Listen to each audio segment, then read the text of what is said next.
Tinder's earnings are being snuffed out. Does Gen Z want an app that's designed to be deleted? Match Group, which owns Tinder, Hinge, and a bunch of other dating apps, released its first quarter earnings this week, and things are not looking great for Tinder, which saw its paying user base shrink for the sixth quarter in a row. Hinge, on the other hand, is seeing major growth. Direct revenue grew to $124 million in Q1, a 50% jump from the year prior.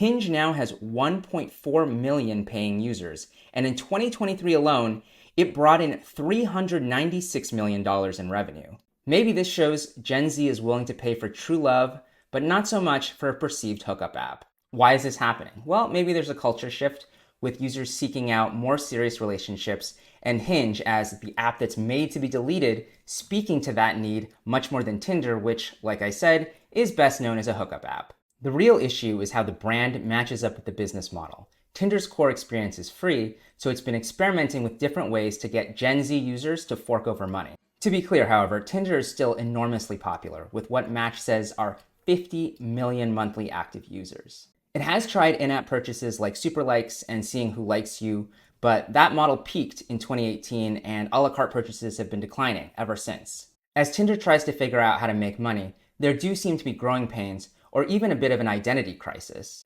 In fact, Tinder has rolled out a high-end membership called Tinder Select that costs $499 a month.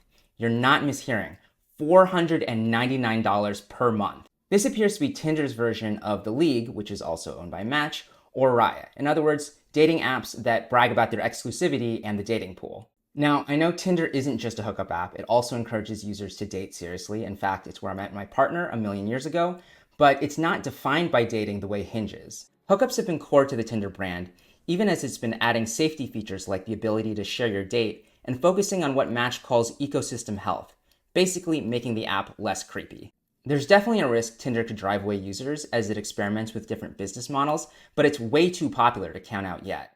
A huge thank you to Alex for launching the TC Minute. We hope you'll stick with us as Amanda and I take over as hosts. See you next week.